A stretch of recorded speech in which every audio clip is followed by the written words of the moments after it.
Hogstye.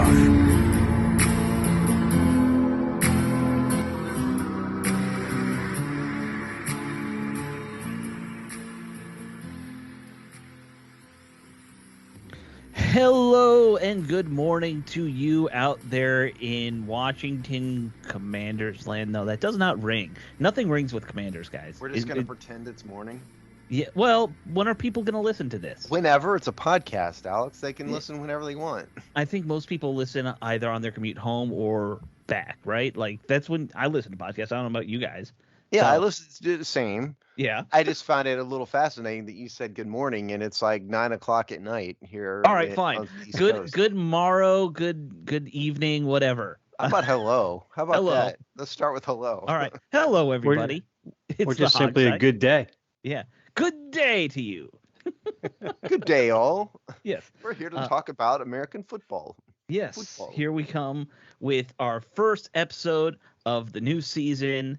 Guys, we've told you this before, but just to remind you, Steve and I are old and tired. We don't want to do 2 episodes a week. So now you're going to get one big episode where we're going to recap the games going forward and talk about the next games, as well as talk about the NFL and whatever other interesting things are going on. Because here's the thing.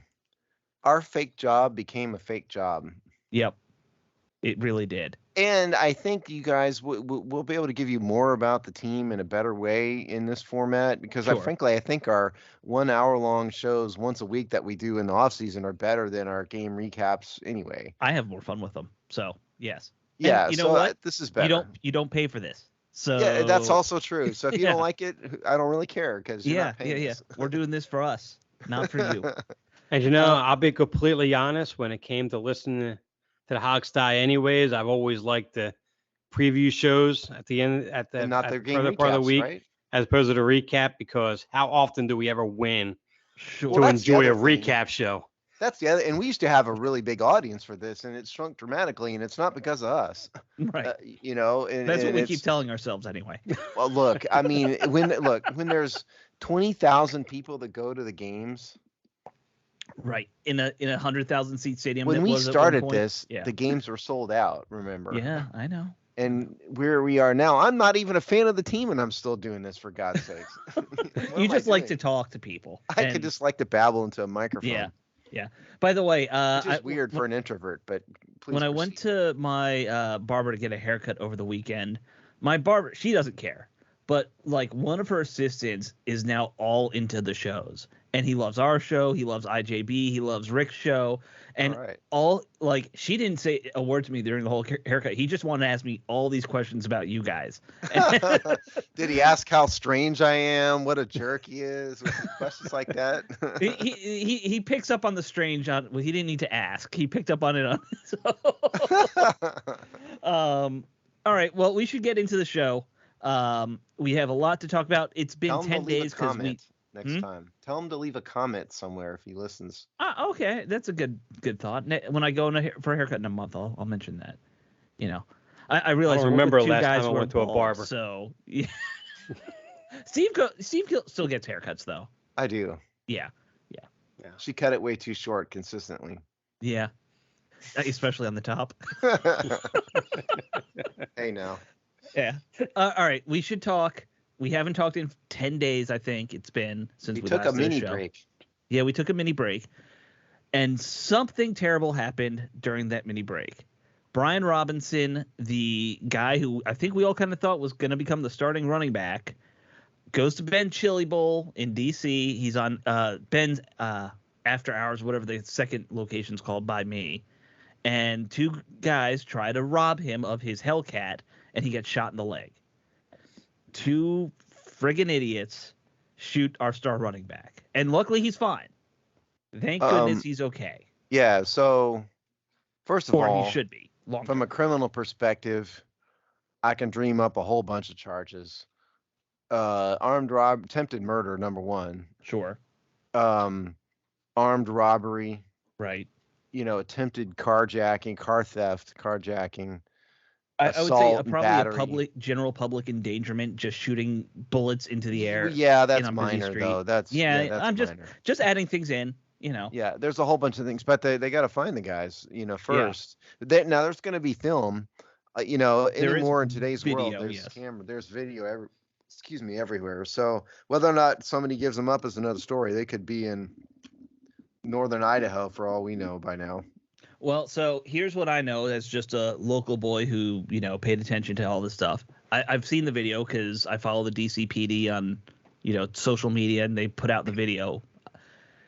One, I think we need a law that says all surveillance video needs to be HD because this stuff looks like you can't see anything from the I'm pictures. just going to pretend you didn't say that, Alex. That offends my political sensibilities to an extreme. Well, tough. We need to update technology. This is how civilizations You want work. the government to mandate that. Well, if people aren't doing it on their own, yes, it'll help us catch criminals.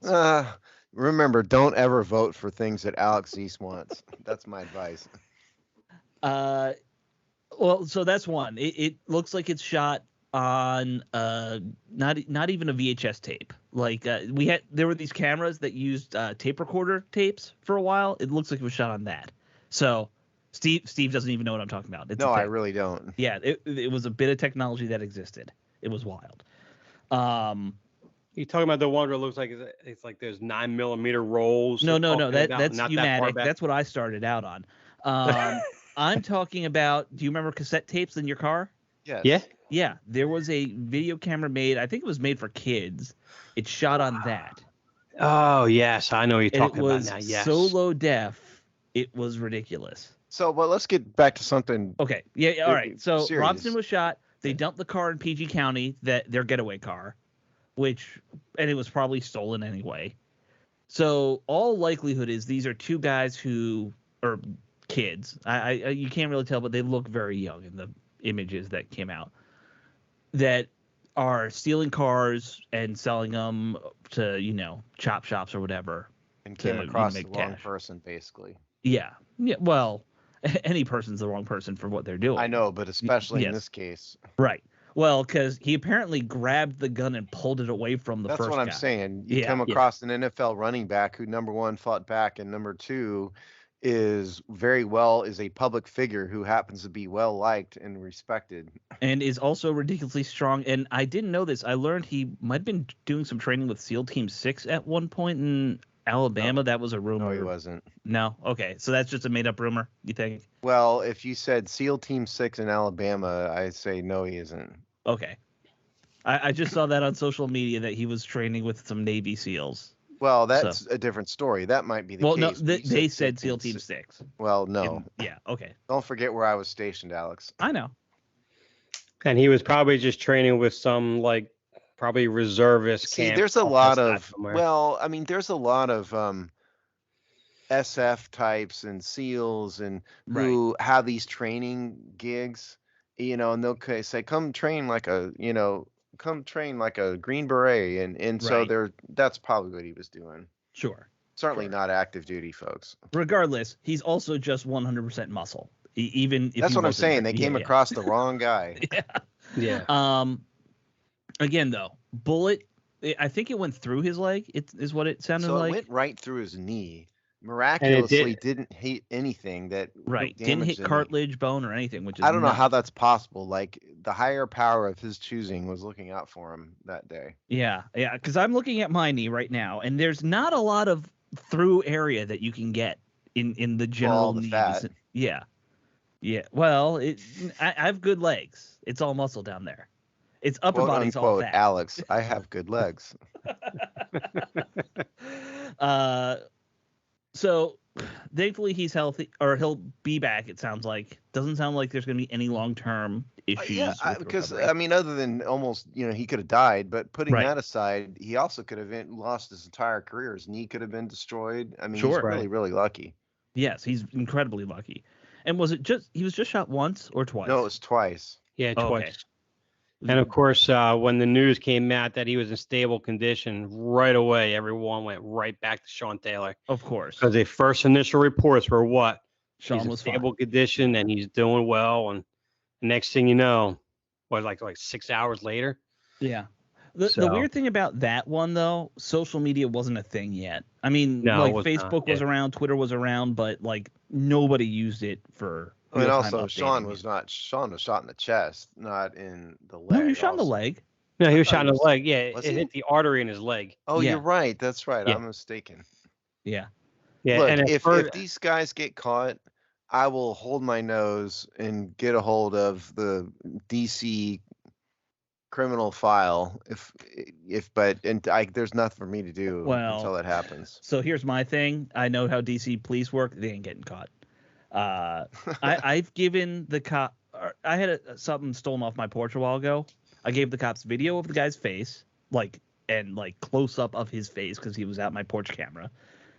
I talked to my neighbors, got his friggin' name, and gave that to the cops. They still didn't do anything. Oh, listen, Houston's not a lot. My car got broken into downtown once. Yeah. And I had a witness who had a very vivid description of the person, and they didn't even investigate it. No, that's what They I'm said, saying. "Nah, we're not gonna. We can have a file if you want, but Right. we're not gonna investigate." It's like you have a I can tell you who it is. Doesn't matter. Right. and trust They me, are. that's something that's more common than what most people probably think. Because up here in Philadelphia, it's the exact same thing. This is why I lived in the suburbs, because that wouldn't happen in the suburbs. I'll tell you a very quick story of a friend of mine avoided arrest in Philly because the cop basically just took his wallet and took the $200 out of it and said, "Go away." Is that like out of Game of Thrones or something? I mean, No, that's out of Philly, man. Yeah.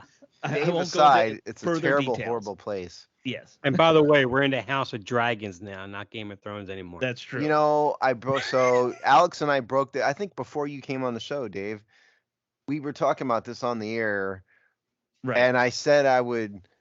Alex was supposed to give me a report, and he never did. But I was gonna wait an episode or two and see. My if it's kids good. did give me a report. They both said it was really good, so I broke down and I watched all three of them. Yeah, it started a little slow. I see. That was why I didn't really want to give you a report. It was like I'm not sure if this is good yet. Yeah, but I watched all three of them, and by the third one, it's good. But I think the characters are changing here in a few episodes. So. Well, because they're supposed to cover multiple generations. Fast forwarding, in time. So, yeah. I have my qualms with how they're doing it, but that's just you could have had 2 seasons of the first 2 episodes if they really wanted to. Right, exactly. All right, Game of Thrones hour, folks. I don't know what else we can say about Brian Robinson. We hope he gets back. Nothing. Get well soon. Glad you made it. Sorry about what you went through. We're all with you. Hopefully the stupid, ridiculous DC prosecutor will actually prosecute these nimrods if they actually catch them. They'll do that because it's a PR thing. They love good PR. They also love letting criminals out. And I'll also add to all those out there talking about their fantasy team and everything about what week 1 they're going to be ready. Yeah. Y'all need to grow up. Yeah. I mean, this is life. Seriously. Yeah. Right. Don't worry about your damn fantasy team. A man got shot, for God's sake. Right. Hell, I'll say that even if it were a cowboy. Well, of course. I don't want anybody to get shot. Right. Except maybe Michael Irvin. But I have a list of people, but that's a joke. Just relax. It's a joke. Yes, those were jokes. All right, let's talk about the other injuries on this team, Steve, because today was injury report day. I saw it. I saw Jacksonville's injury report is basically empty. Okay. So here's the injury report. Yeah. Cam Curl thumb did not practice. Cam Sims concussion limited. Logan Thomas knee limited. Cole Turner hamstring limited, and then the tight end John Bates, Phil Mathis, and the last one whose name I got cut off, unfortunately. Oh, I'll look it up on my phone while you. Yeah. And then Jacksonville only had one defensive lineman, Foloruso Fatikoski, who I've never heard of. Yeah. By the way, if you have the word "fat" in your name as a lineman, it's kind of apropos. Yeah. It was Trey Turner quad. Oh, okay. I like to see was an NER. Yeah, so Trey Turner quad full. Yeah. So the guys you got to worry about. Cam Curl, what's that about? That's out of nowhere. Yeah, they said he was in an arm cast last week and his hand was all wrapped up, so he broke or sprained his thumb or something. I don't know. And then Logan Thomas, the fact that he's limited is a miracle. I just can't imagine he plays. I don't know. I'm sorry. I'll believe it when I see it, I guess. Yeah.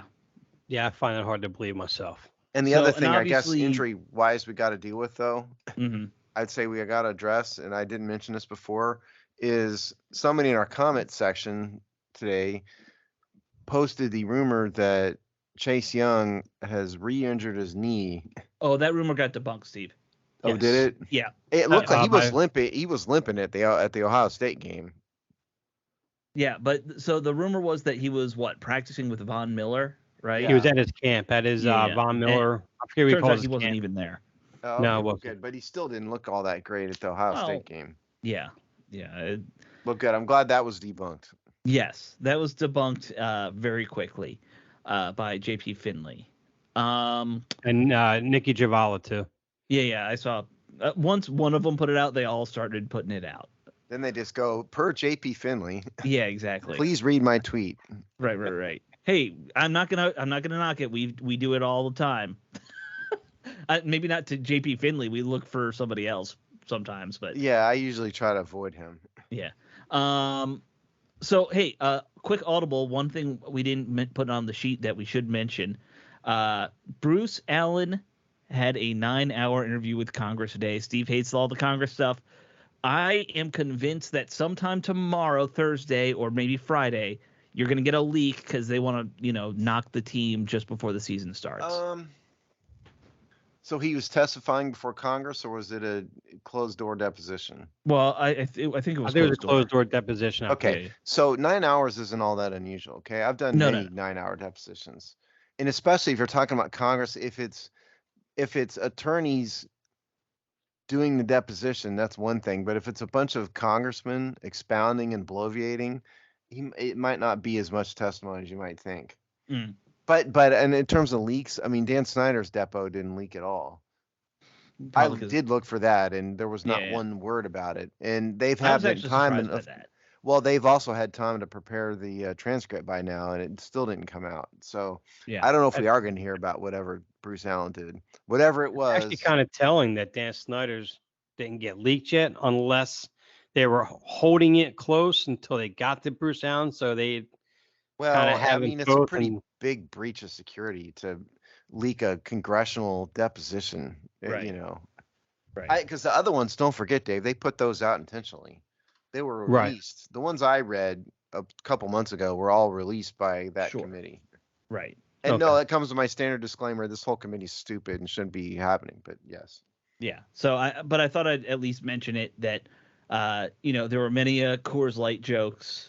Do you think he pounded a 6-pack during the 9 hours? Well, the nice thing about drinking light beer is if you drink 6 of them 9 hours, you're still going to be stone cold sober the whole time. Is that true? I haven't had 6 beers in my life cumulatively. Light beer has very low alcohol. I haven't had one cumulatively. Yeah, I know you haven't. Dave, I'm assuming Dave has had a few light beers in his life.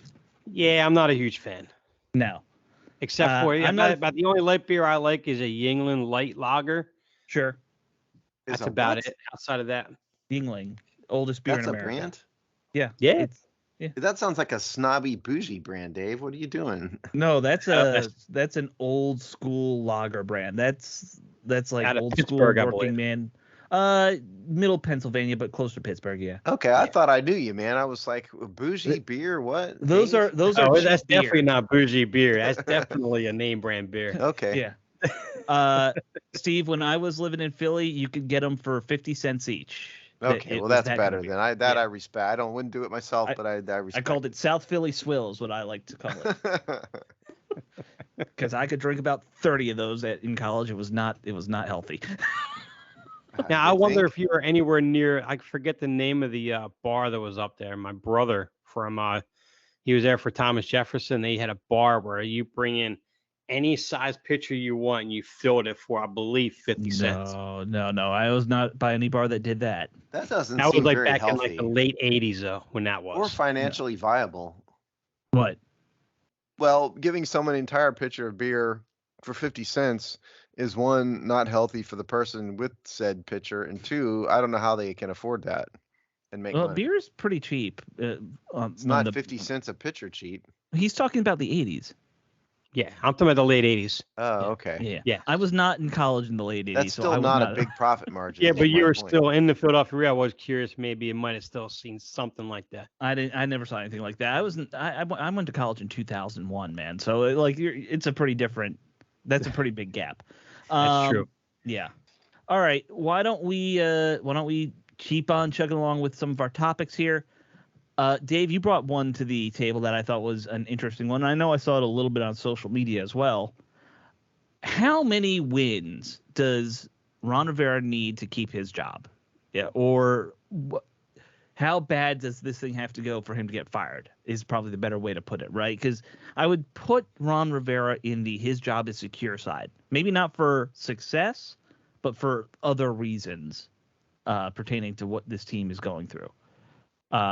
But that said, there's always something that could happen that would get you fired, right? So it's an interesting topic. I will open it to you to kind of give where your brain is at in the whole discussion first, Dave. Well, I'm actually kind of right where you're at with all that. I mean, the only way that I see his job really at risk is if we go winless, if there's complete dysfunction, a complete breakdown of the entire team, who loses the locker room and so forth. And Ron Rivera is not the type to lose a locker room. And for what he's here for in terms of with the whole culture change and everything outside of football, and on the most part, he's been effective on that, and so forth. Some decisions, are lukewarm on whatever. But I think a complete and total breakdown of the team locker room, maybe a winless season is probably the only way that they would start talking, not necessarily get him fired, but at least start talking about maybe we should move in a different direction or lessen his roles, his responsibilities, taking away the GM title side of him, sure. Kind of put Martin Mayhew or somebody in that role. It's more of a prominent figure. So a little less coach centric, I guess you would say. But that's pretty much where I stand. And I think I really don't think Ron Rivera makes it less than 5 years unless he walks away. So basically, I think he gets an extension after this year, regardless. He won't be a lame dunk coach. I don't think it's going to be take quite that much for him to get fired. And first of all, objectively, I think he's a mediocre coach, to be perfectly honest, but that's neither here nor there. Here's my I kind of agree with you on that one. I mean, he's personable and he has a sense of dignity about him, and so he comes across well, but his results consistently mediocre. So Ron Rivera was 7-9 in his first year, backed into the playoffs by accident. 7-10 last year. 7-10 last year. If it goes down into the 4 or 5 win area, the pitchforks and torches are going to come out. Now I think it would probably take more than meaning worse than that to actually get fired, because not under normal circumstances, but don't forget what's going on in with this team. 2 major things. Number one, he works for nobody but Dan Snyder. There is no GM who could fire him. And number 2, Dan Snyder has got all kinds of bad going on right now. He's a pariah in the NFL. He's a pariah to the fans. Mrs. Snyder probably isn't too happy with him herself. And so he needs the distraction of a guy who can go out there and speak competently with the organization. He doesn't want upheaval in the midst of his current upheaval again. And who is he going to hire if he fires Ron Rivera in year 3? Right. Who and with all that's going on, who in the world would come in for less than like Elon Musk money? So I think that's a good point. Dave is right in general. It would have to really go be a flaming dumpster fire, but I don't think it's like winless. I think you get down into like the 3 or 4 win mark, then you're gonna probably hear it. Well, under normal circumstances, though, Snyder would fire him if he doesn't have a winning record. Oh, probably. I mean, look, they stuck with Jay Gruden through a couple 7-9 or sub 500 type. But it was also like the disaster of Bruce Allen going on and all these other things. Right. So I think if he hovers in that area, he's probably going to be safe for a while. Yeah, I think so. And you mentioned Snyder being a pariah. It brought something to my mind. For whatever issues people have with Rivera as a coach, and I'm with you guys. I don't think he's some elite head coach, but he is beloved not just, by players and stuff. He is really highly respected in the NFL circles. He's a genuinely stand-up guy, regardless Right. of his coaching ability. He's a stand-up guy. He's a military guy, Dave, and I appreciate that. Just like his general mindset. Right. All that's good. But I'm just saying, like, I think he's really liked by the NFL front offices around the league. So it would just be another PR blow to Snyder. That's what I'm saying. Yeah. I think it matters more for him with those people than the general public at this point.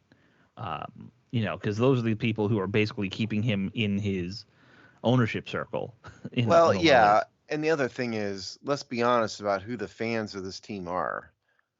They are people who have mentally divorced themselves from the front office and have convinced themselves that they're only paying attention to the on-the-field product, which is fine. I'm not disparaging you guys for it, but that's what it is. Oh, yeah.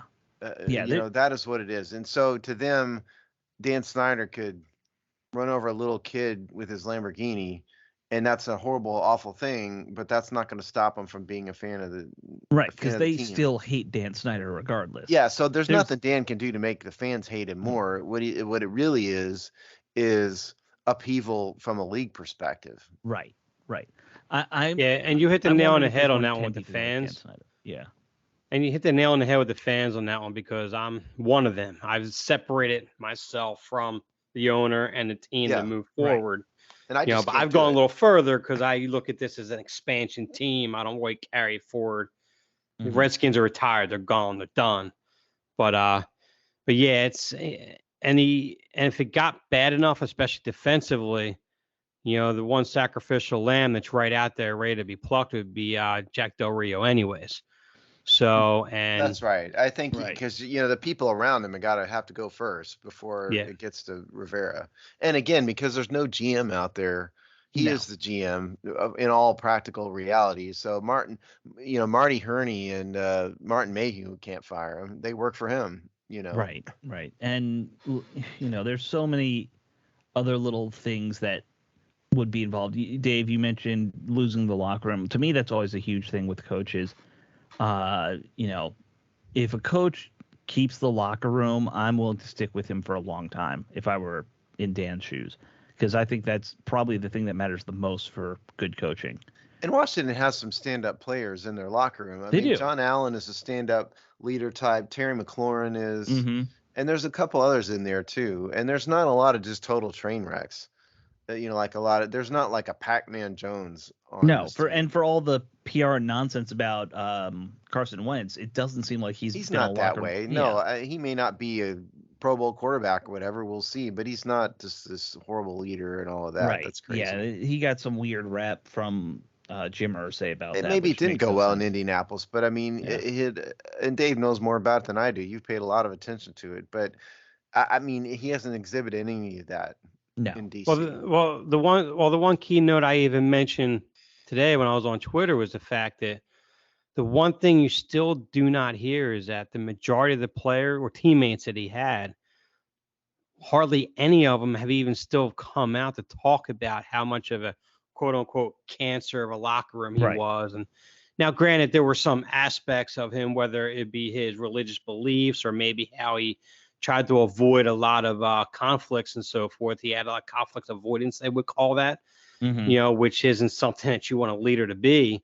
I mean, there's some criticisms to him, but as a person, I mean, he's not that guy that divide a locker room. I've never had that sense from Philadelphia here. I mean, even when the beat reporters talked about him here in Philadelphia, they always talked about how sociable he was, how well he was in, how receptive he was in interviews, and he always talked to the fans and everything. And there were some guys like Darren Sproles in there, after they won the Super Bowl and so forth. He didn't like his attitude in terms of, I can't believe you guys won this without me. But he was young. He had the team on his shoulders. It did come across badly, I thought. It did. Absolutely. It did. I agree. But he was young. The team was on his shoulders at that time. He was feeling a lot of pressure. You're in Philadelphia. He's projected to be this next coming of Joe Montana and so forth. It's just like I don't see Carson being like George Patton let's storm the forests of Germany behind me. Right. That's not him, I don't think. Yeah. And I think that his personality may not register quite with some players in the way he's kind of got a Kirk Cousins kind of vibe to him a little bit. And I'm not talking Kirk's the strange dude. I don't mean it like that, but he's just got kind of a reserved. I'm a suburban reserve family dude kind of vibe, and that's not really a lot of football players are. And so from that respect, I think he may be a little different, but he's shown no signs of being a bad leader. Nobody said a word bad about him at all. He hasn't done a single weird thing since he's been in DC. He's not said any weird thing. He said every right thing. And anybody out there is not giving him a chance. It's just not being fair. I think he'll be fine leadership wise, honestly. I mean, even the beat reporter here in Philadelphia just a month ago, John McClain, he had no business saying anything. He even came out and started talking about how, the media has just been. John McClain from Houston? No, there's a John McClain up here in Philadelphia. He's a beat reporter up here. Okay. I believe his first name is John McClain. And his first he came John. right on. He came right on Twitter right away. It was like, the line of question he was given that last interview, just egging him about his past leadership issues and so forth. It was unnecessary, and it was just. Well, and frankly, I look. The other thing is, and again, I say this objectively, is here because of my fandom. Anybody who takes Jim Irsay seriously has a screw loose. Okay. The dude has done everything under the sun. I mean, and the NFL's let him get away with murder. He was a drug addict, for God's sakes. He said a ton of bizarre things on Twitter over the years, and I just don't take anything he says seriously. No, I don't take him too seriously either, honestly. It's sad though. I would take him as an owner in a second over Dan Snyder. Oh, I think. I mean, in all honesty, I think there's in the NFL. You got the dude with the Bengals. What's his name? Brown. Yeah. You have Snyder. Mm-hmm. The guy is Shad Khan or whatever his name is in Jacksonville is pretty lousy, also. And then I gotta throw the Miami owner in there if he really truly was trying to fix games, he's down there. But and the Ford family's a train wreck too. And the owner of the Browns too. He's a train wreck. Yeah. And he almost got prosecuted for federal crimes himself. So I think those five. And if you go to other sports, like obviously Donald Sterling was a mess for decades. Mm-hmm. The NBA didn't do anything about it. You can go back to like Dave will remember this. The Cincinnati Bengals owner, Marge Schott, was a total mess, a racist. And then you had the Dodgers. Frank McCourt was just total. I feel like there's a lot of really, and because it's more behind the scenes. I feel like baseball has a lot of really crazy. Those are the ones right off the top of my head that Snyder's in that ball game with. That's what I'm trying to say. Oh, no question, he's in that. He's down there. There's no doubt about it. He's one of the worst in American sports. Well, I have a very biased answer. I say he's the worst of all time, all sports, and any lifetime, whatever period. Nobody's going to be worse than Donald Sterling. He stripped away George Preston Marshall. I would maybe say might have been. He was just a racist. The team wasn't a mess. He was just a bad guy. The team was a mess because of his like they had a good couple years very early on, and then they sucked for like 20 years because he was the last guy to integrate. To me, you will never get past Marge Schott and Donald Sterling. Those two people are the worst owners in professional sports. And you're probably Sterling, right. Yeah, especially Sterling. Sterling was not only a flaming racist, remember, he had two bad things going on. And he was referring to people as his slaves and stuff. And, but the LA Clippers were just terrible. Oh, horrible for decades. And it was because of him and the way he managed the team. And even Snyder has not been that bad. I guess in a couple of years, just ask me that question again. I'll give you a little more of a level-headed response. Right now, everything is still too fresh in my mind personally with him. It's wonderful not being a fan anymore. I can be more objective than I ever was. We could also throw in the Cardinals ownership family. Bill Bidwell. Yeah. They're not bad people. They're just really bad owners. Yeah, that's the thing. I mean, Snyder's a bad guy. All these other people were bad guys. Frank McCourt was a terrible human being. Bidwell's just a bad owner. And it's like 5 generations of them, or whatever it is, because they've owned the team for 120 years. Yeah. And it's the son, Stephen Bidwell, and I don't know anything about him. Yeah. The owner I worked for was not that at all. I mean, I only even ran into him one time. Right. He was never there ever. He had a ton of other injuries. That's the thing. My owner, and I was outside counsel for two NFL teams, but one way more than the others. That owner had a ton of other things to do. He wasn't spending his days hanging out, playing miniature golf, and drinking Coors Light with the GM. He had a ton of other business. He was running an empire. Right. Dan Snyder has nothing to do. Right. This is not Dan's hobby like it is with some other guys. Dan Snyder had things to do, and he ruined every business interest he ever had. Yeah. Yeah. And, well, most billionaires have things to do. Dan does not. I guess we have to talk about the game. But please credential as PR. Yeah, that ship's that ship has sailed into the Mediterranean, Steve. Ironically, yes. It's following along the Lady S. The Lady S. Yes. Yeah, our credentials package is trailing behind, is hanging from an anchor off the Lady S. Hey, you ever want to know when someone's done something bad to upset their wife? They name a boat after her. That's true. Yeah. That's some rich guy nautical knowledge right there. It could have been his mom, though. Who knows? I don't think so. All right, let's talk about the game coming up. Washington is going to be playing the Jaguars of Jacksonville, and this is going to be a tough one to really make too many predictions on, guys, because Jacksonville's got a new head coach now. I mean, Trevor Lawrence is coming into his second season, but their team's pretty heavily revamped from the train wreck dumpster fire that they were last year.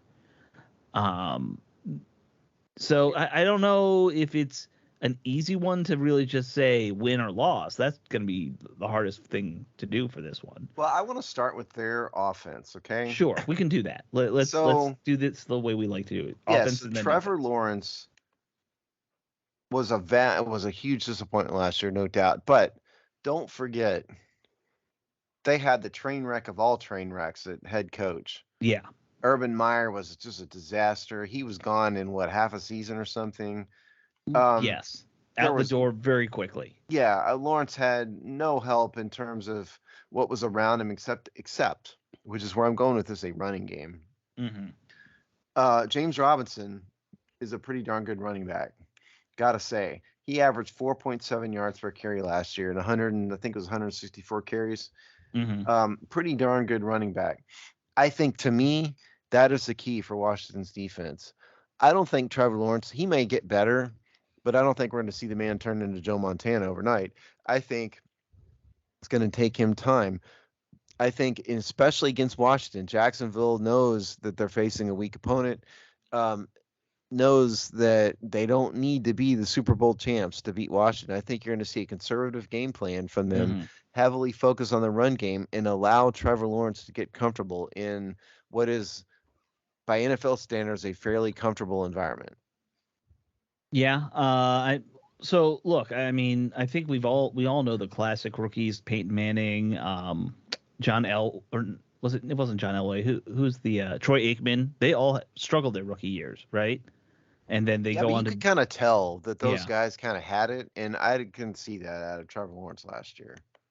That's fair, but he didn't really have anyone around him. Oh, he had like you and me out there. Right. Yeah. And they did make some moves. They brought in the tight end from New York. Why am I blanking on his name all of a sudden? Evan Ingram. Thank you, Ingram. Yeah, that. I think Ingram's an overrated tight end, but that's a solid, reliable weapon. And not by Jacksonville standards, he's not. No. What is a young quarterback's best friend? It's a good tight end, right? I mean, that's a classic football move. Is, hey, your quarterback's struggling, get him a safety valve. So I think that's a great move by them.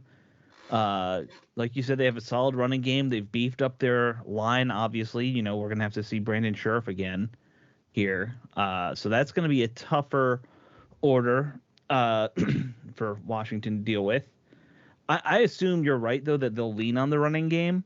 You know why? You know you don't want to screw up your quarterback. You're your can't miss prospect quarterback that everyone said he was.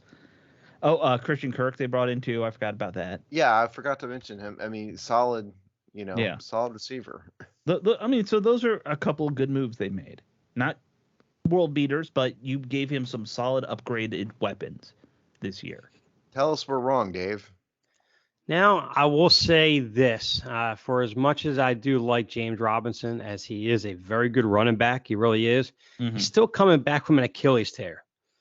I don't know how healthy he's going to be, how well he's going to get out of his cuts and so forth.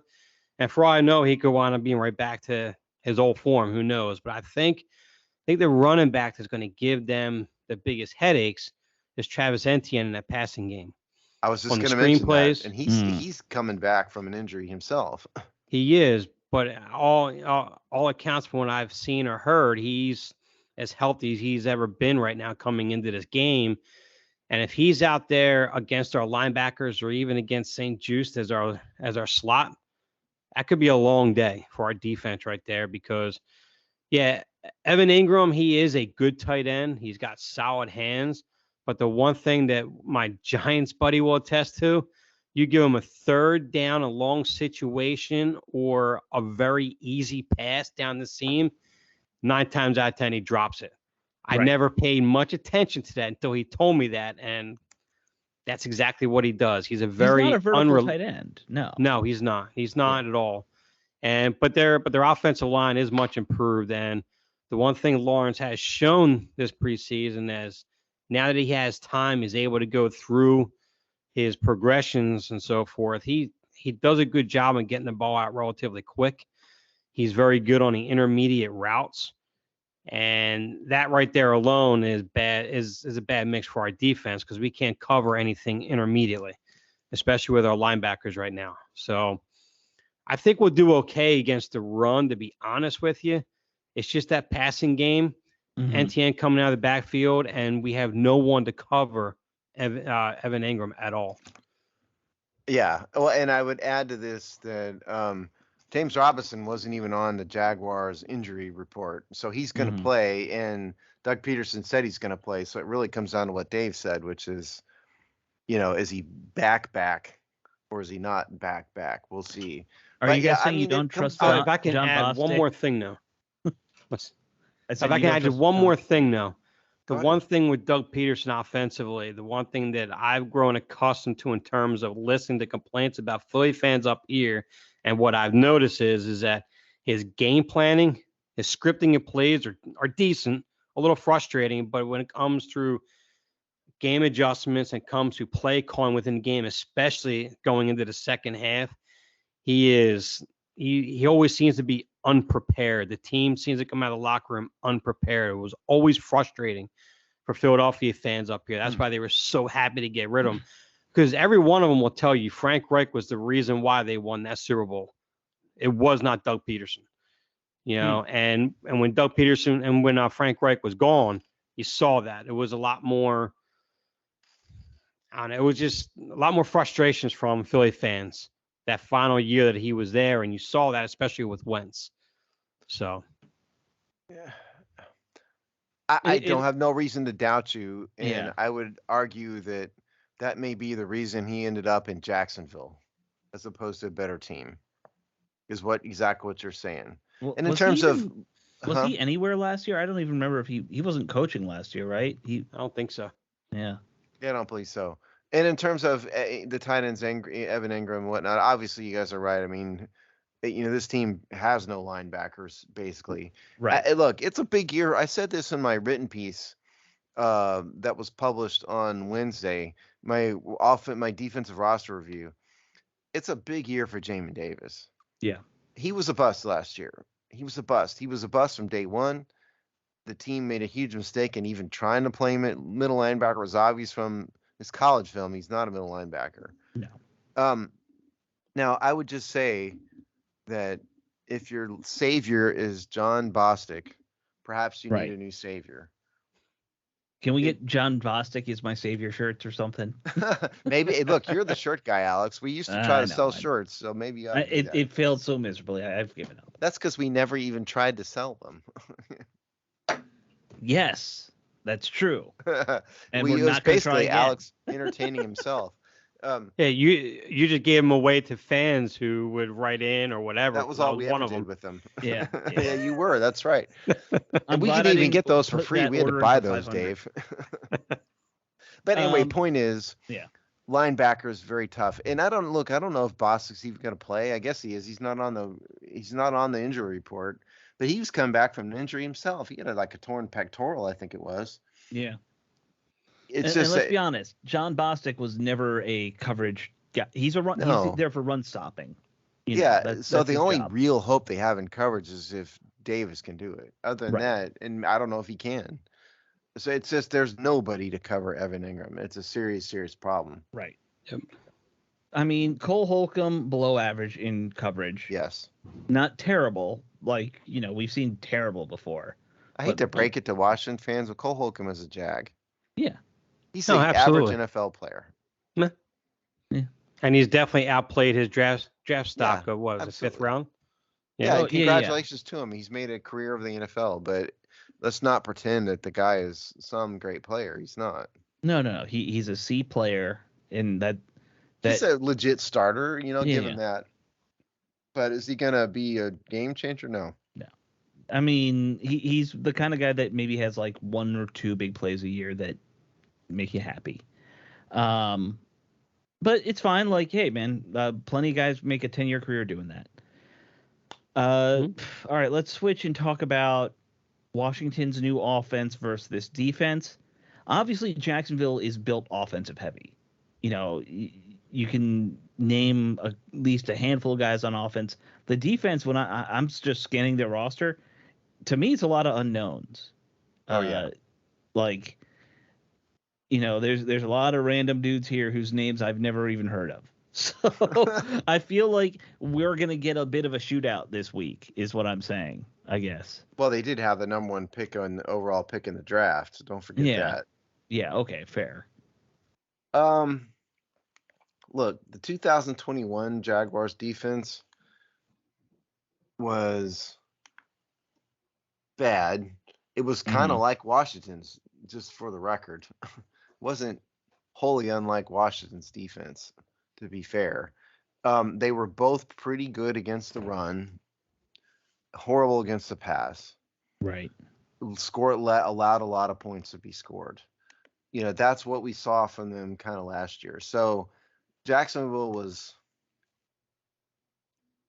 8th in the NFL in 2021 points allowed. They were, in terms of passing yards allowed, I lost my place, 17th. And then run defense is where they were actually not too bad. They allowed 4.3 yards per attempt, which is solidly upper middle. So what does that tell you? I mean, it tells you that a good defense can probably take advantage of them. That's what it tells you. They're not that great at anything. They're bad in a lot of things. They're slightly better in others. If Washington's offense could get their act together, and we saw nothing of the sort in preseason. No. If they can, they ought to be able to score points on the Jacksonville Jaguars. Now, what's interesting looking at Jacksonville and who they drafted 3 linebackers, I believe, in the first 3 rounds. Can we have one in DC? Yeah. That's what fans ought to be asking. Right. Because I think Chad Muma was a 3rd rounder, right? And then they had 2 picks in the first round it just amazes me. How are other teams able to say, hey, we're going to need more linebackers, or we're going to need this, we should draft one, I don't know. Maybe teams ought to hire a linebacker as their head coach. That would get them to prioritize. That would help. Yeah. Or maybe at least a linebacker as a defensive coordinator, Steve. Yeah, maybe. Yeah, those 2 things. Yeah. Trayvon Walker, by the way, in case we didn't mention the name, if you've forgotten, Trayvon Walker, the defensive end, was the number 1 overall pick in the draft. That's who we're talking about. Right. And they drafted Devin Lloyd in the 27th spot of the first round. A guy I liked. Yeah. Yeah. And then, like I said, Muma, who was a guy who I thought would be a good, like, late second round pick if Washington had made some moves. Just as another linebacker. But nope, they needed a defensive tackle because they had traded away all their defensive tackles. So, I don't understand. Well, to be fair, Alex, they let them walk. It wasn't just trades. Well, that's true. They let one guy walk and they released the other. They didn't trade either of them, actually. Yeah. This team doesn't know how to build a roster. All right. I mean, get back to Washington's offense here. So what do we expect to see? The preseason tells you that we're going to see an offense that doesn't play well together, that's still getting used to each other, that isn't functioning at peak efficiency. With the run, with Brian Robinson down, major loss. We're going to see, I think, more of the same as we saw last year from Antonio Gibson, which is a guy who just doesn't look really quite comfortable and can't get rolling with any sort of consistency. So what is that going to do? That's going to put a lot of pressure on Carson Wentz, which, frankly, you're paying him $28 million, and so he ought to be able to handle it. And if he can't, he needs to be gone. Right. Not in 1 week. Don't misunderstand me. But I think we're going to see a lot of a short passing game this week, because I think Scott Turner, Ron Rivera are going to be pretty conservative in week 1. They know they're not going to have a great running game, but they're not going to just let loose like it's the greatest show on turf either. So I think we're going to see, especially if Logan Thomas plays, a lot of Logan Thomas, a lot of Terry McLaurin, short out routes over the middle, that kind of thing. I think that's what you're going to see. I think you'll see some of that. But I disagree with you. I think that despite the injury to Robinson, they're probably going to lean on the run game, because I think when a guy like Rivera gets conservative, he wants to go run heavy. You might be right. I mean, just keep beating that dead horse. Yeah. I think he'd rather be in a lot of 3rd and 5s, 3rd and 4s versus, 3rd and longs, because he missed a few passes. He's a pretty stubborn guy, too. He's just going to keep running into the wall until the wall falls or he falls down. He does seem fairly stubborn sometimes, doesn't he? There's the whole thing. Call him Riverboat, and he's probably one of the more conservative coaches. It's if the Riverboat was on fixed pylons at a dock. That's right. What he's Riverboat. Well, keep in mind the one running back that he kept on the roster that he did do a lot of comparison with Brian Robinson on is Jonathan Williams. True. I mean, he might start the game with Antonio Gibson, but I would not be a bit surprised if you start seeing that offensive running game starting to lean more into Jonathan Williams' hands and to utilize him and McKissick a lot together, because I can really see McKissick being a pretty big value for this weekend in terms of an outlet for Carson Wentz when nothing's open up downfield. Now, granted, Jacksonville's secondary I think can be exploitable. I think their biggest corner acquisition was Darius Williams. He didn't have an interception at all last year. He struggled majority of the year. I mean, outside of that, I can't think of anyone in the secondary. Was Shaquille Griffin? I mean, he's okay, I guess. Yeah. I don't know a great deal about him, but I think we could do a lot with McLaurin underneath coming in a lot of crossing routes and so forth. You have McKissick now come out in the flats, out of the backfield. So I think the passing game, the short game, I think will be our running game on the most part this week. I wouldn't be surprised about that, because I think you're going to see a lot of Curtis Samuels utilized in the backfield to cause some more misdirection and so forth. I wouldn't be surprised if Carson Wentz only goes downfield maybe twice this whole game. Keep everything, in the first half rather, just in the first half. Just kind of keep everything close. And keep everything. If they do like the classic, we're going to take a deep shot with our very first play on offense this year, just to do it.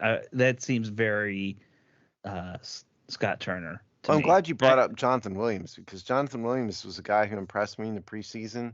He looks like a legitimate NFL running back. And so, it wouldn't surprise me if Antonio Gibson has more of the same some point Jonathan Williams is going to get his shots, particularly with Brian Robinson out. Yeah, and if he puts that ball on the carpet once at all in this game, I guarantee you Jonathan Williams will get upward of almost 20 carries in this game. Yeah, that wouldn't surprise. If Gibson fumbles early, he'll be pulled. Yeah, because it's psychological with him almost at this point. All right, I want to change gears to the last topic we had because we did promise Steve we're always going to do an NFL topic. That, though, are we going to make a game prediction? Okay, all right, we can do game predictions. Fine, game predictions, and then we do that. Okay.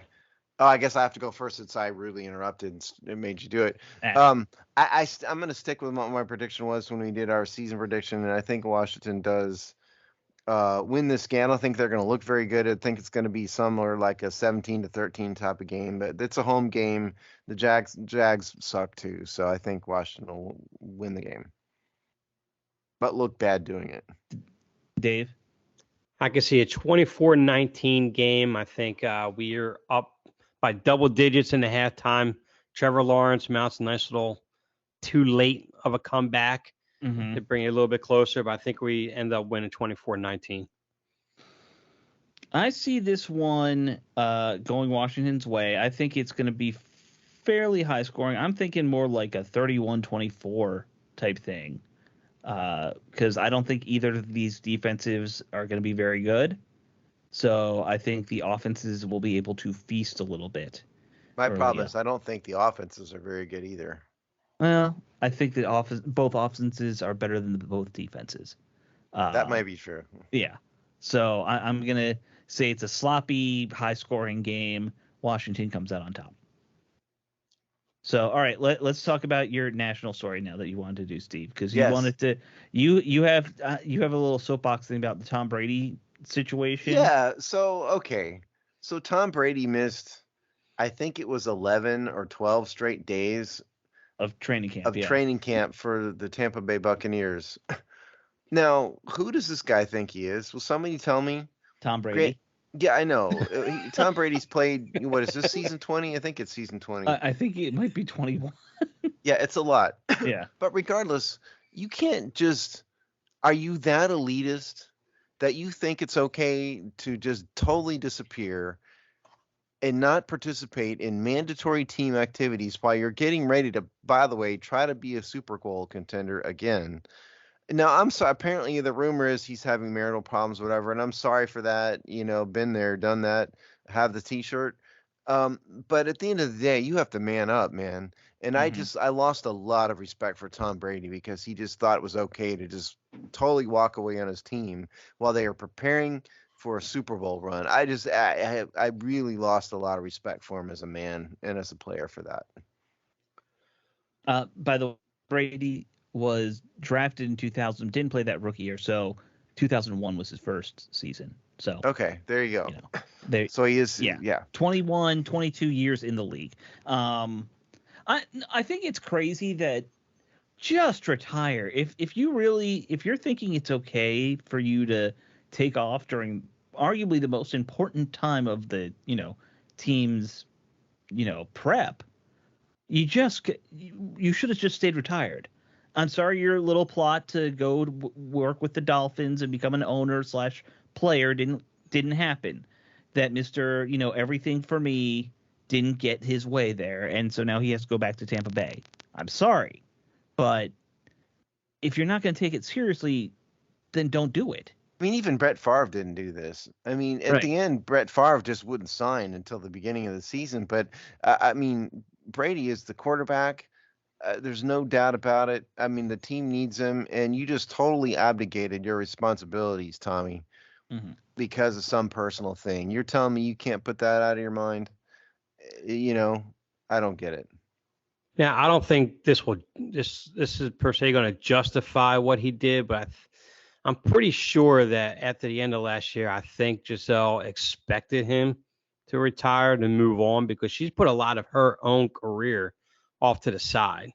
Sure. And she was very patient, raised that family, did everything that she needed to do, going forward. And I think she probably expected him to say, hey, hang up the cleats, let's move on, get to the next chapter of our lives. And here we are. Oh, I'm going to play one more year. I want to come back and try to win that ring. It's like, well, hold on, time out. This is not what we talked about. I could see that conversation happening, and I'll be honest with you. I mean, any married man will tell you, if you keep pushing the limits on your wife too far, she's going to get very impatient. She's going to get a little irritated. Yep. When she's going to either push you away or drive you away, not maybe out of her life, but she's going to make your life a living hell for a little while. Just goes to show that even a supermodel can be hell if you have to go home to her enough days in a row. Look, everything you said is 100% right. I have no doubt that's exactly what it is. But the point is, you did it, and now you owe your organization your full attention. And you're right. Yeah, I agree with that. I think we all kind of are on the same page there. It's just a question of, to me, it's a question of, why did you even think that you should come back at this point? To be honest, it's probably because he doesn't want to be home. He doesn't have anything left to prove. Yeah. What are you going to prove? Nothing. You don't all you're going to prove is that you're starting to look old, man. Like, last time we saw him, he's like, and he's only 5 years older than me, but he looks like he's hitting his 50s. Like, it's been a rough couple of years for him. You know what? I've got one of my famous analogies. This is going to be obscure, so stay with me. I just heard this morning Eddie Trunk, who's the rock and roll DJ du jour, and he does a talk show on Sirius XM about rock music. He mentioned that Emerson, Lake and Palmer is touring, despite the fact that Emerson and Lake are dead. Palmer, the drummer, is going to be center stage with video of Emerson and Lake to the sides. That is an outfit that needs to retire. We're going to get to that point. We're going to get to the Tom Brady as Emerson, Lake and Palmer here if he doesn't go fairly soon. I'm telling you, I think it's that he just doesn't want to be home. If he got home and he said, "Holy cow, I've got to be home with all these kids and Giselle, the mad model wife, and I'm going to go play again." That would be my guess. I mean, it's not the craziest thought. How many guys in the history of humanity do you think have married the hot chick, and then they're like never around her unless they want to be around her, and now they're around her? Because what are hot chicks? Usually a mess. Yup. I'm talking about models. I mean, that level of person. Yes. Those people are not norm. I'm not bashing all women. I'm bashing specifically if you're marrying a high profile model, babe. Yeah. She's got issues. That's what I'm saying. Now I will add though to that is, like, I'll go back to what I had said too, is that Giselle did a lot to put her own career off to the side.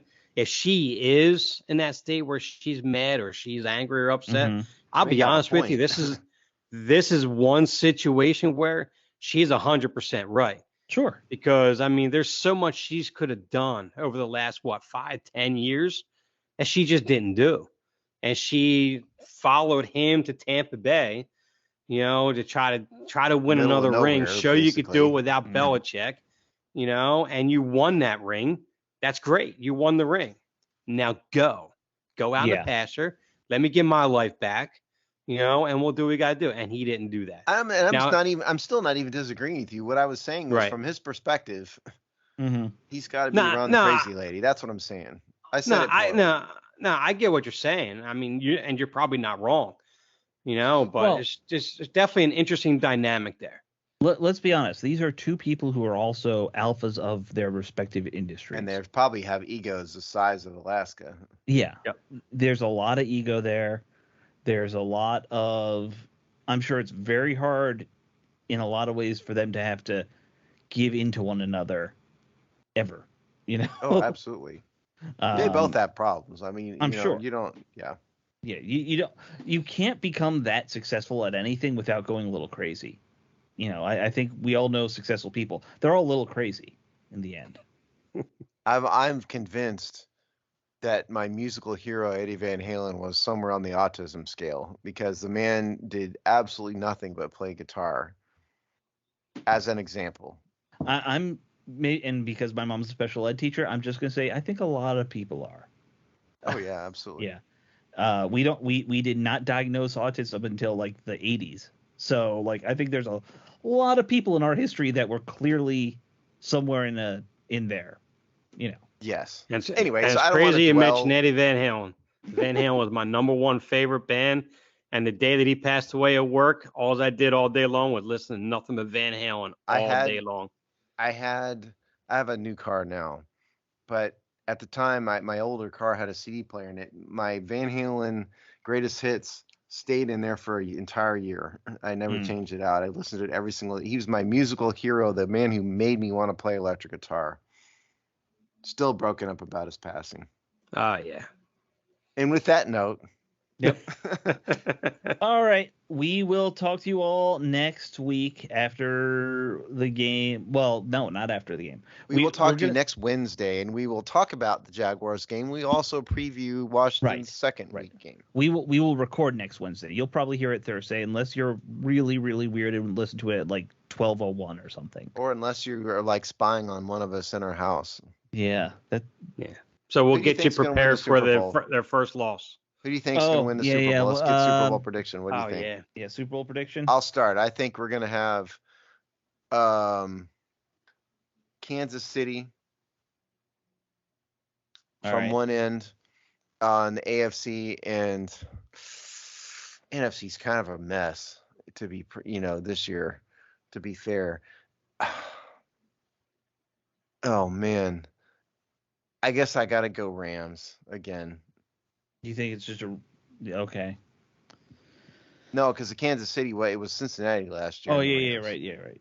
Kansas City's just been there, on the high end. I know, but I can't think of who. I mean, I'm not a Josh Allen fan. I'm not a believer. I'm sorry. No. Yeah, and so it's almost kind of a default. Did you say Kansas City wins or? Oh, no, I'm gonna say Rams get their second Rams one go in back a row. to back. Yeah. Right. Dave. Oh, me? No, I don't need a minute. I'm good with that. Me, I'm definitely going Buffalo from the AFC. Okay. And while Josh Allen may not be a great quarterback, what he brings to that offense and how well he manages and engineers that offense and the way that defense plays, it overcomes any deficiencies that he may have. That team is going to be a very well-oiled machine, and they're going to start tomorrow night with a big win over the Rams tomorrow night, or today when you listen to the pod, actually. By the way, I totally blew my prediction. The NFC, I completely left out Green Bay. It's Green Bay. Aaron Rodgers has been on a mission. That's who has been in my head for days is Green Bay. So I'm thinking Kansas City, Green Bay winning it. Sorry. Actually, I do have Buffalo and I do have Green Bay coming out, but I do have Buffalo winning it. But my surprise team in the NFC that's going to make a push is going to be New Orleans this year. I really think behind that defense, I think Jameis Winston is a good enough quarterback, and that offense is going to be very sound this year. And Kamara is going to have something to prove this year, especially since he's going to get suspended for about 8 games next year. So, and also helps that the NFC South is just terrible. Not very bad. Not very, yeah. And in fact, I don't even think Tampa Bay makes the playoffs this year. I think they may not. Tom I think Brady they kind of passed their prime a little bit. Yeah. And I think Tom Brady hits that wall this year. I mean, just look at him. I mean, even what Alex said. I mean, it looks like he aged 5 years this year. Yeah. So, but that's my prediction. All right. So I'm gonna be a little boring. NFC, I actually do think the Rams get back in. I think that they built that team to basically have a 2-3 season window, and it's going to collapse after that. So I think this year is probably their, last season before things start going belly up out there. Because let's be honest, they just keep trading away draft picks, and like if it gets you a Super Bowl, I would do it. But at some point, that's going to come back to haunt you, though. Eventually. Right. Yeah, exactly. So I'm going to say Rams from the NFC. I have a sleeper team that I'm really starting to like on the AFC side. And they're not. I don't know if it's a huge sleeper, but Denver, I really like. Getting the Russell Wilson. Yeah, I like. I think they'll be competitive. Yeah, they'll be. So I'm just gonna say, why not? They get to the Super Bowl with Russell Wilson. I think the Rams beat them, but that would be my matchup. I do think the NFC Championship game is going to be Green Bay and the Rams. Yeah, those are the top two teams. I just think Aaron Rodgers is trying out to make everybody look foolish. He was on a roll last year. All of that. I think he retires at the end of the year, though. He might. Because we talk about Brady aging. Aaron Rodgers also is looking like he's aging very quickly. Of course, what's that dude gonna do? Well, I think just find a pile of drugs. That's what he'll do. He might do that. Yeah. Didn't Aaron Rodgers just have agreed to an extension though this year? I thought, or no? I don't think he cares. Do you think he actually cares? No. I think it was more ego than anything. Yeah. I mean, he very publicly said he has no desire to pull a Brady and play till he's 45. So. Yeah, I don't blame him. He just wants to go hang out with hot models. Yeah. Or he could sit next to Joe Rogan or Pat McAfee on a podcast every day, and he'll be more than happy too. Okay, so Aaron Rodgers' contract, 3 years, $150 million, signed through 2026. I will be shocked if he keeps. Well, I actually would not be shocked, because would you care to take a stab at what his dead cap is at the end of 2022, Alex? Dead cap at the end of 2022, I'm gonna guess probably 80 million. Oh, you're not even close. It's 151 million. Oh, darn it. I thought I was close with 80. Yeah, wow. So and his cap it's 28. So he would cost the team somewhere around $115 million in a dead cap hit. He's just not going to do that to him. It doesn't go down until 2024. In 2023, he's got a $99.7 million dead cap with a $31 million cap hit. So that would cost him $68 million. And so then 2024, then they're in the black with him. So okay. I think he's got 3 more seasons. All right. Well, that answers that. He even though he said he didn't want to play till he's 40. Of course, he's a selfish bastard. He may just do it anyway. Who knows? That's also true. Now imagine if he does that and the Packers, because of that dead cap, they basically have to belly up their whole team.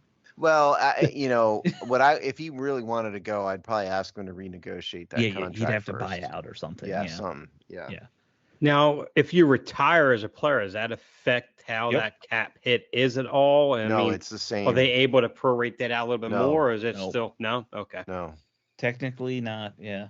I mean, Washington was on the hook for Sean Taylor's cap hit when he was murdered. Yes, they were. Yeah. Like the NFL does not care. It's the rule. I mean, Yeah. I think that they should maybe have a change if a player dies unexpectedly, but that would just be considering you've had Sean Taylor and like 1 or 2 other players, it's not exactly high on the negotiating point list. No, that's true. Or unless Aaron Rodgers negotiates a Bobby Bonilla type of exit plan for the rest. No team would want to do that every year. And no team would do that. I mean, and it's baseball's different because there's no salary cap and it's just not the same. Yeah. At some point, these crazy contracts for quarterbacks are just going to have to. Yeah, that's a story for another day. Yeah. But I agree with you. Yeah. All right, guys, that should wrap up this week's show. We'll talk to you all next week. Later. See ya.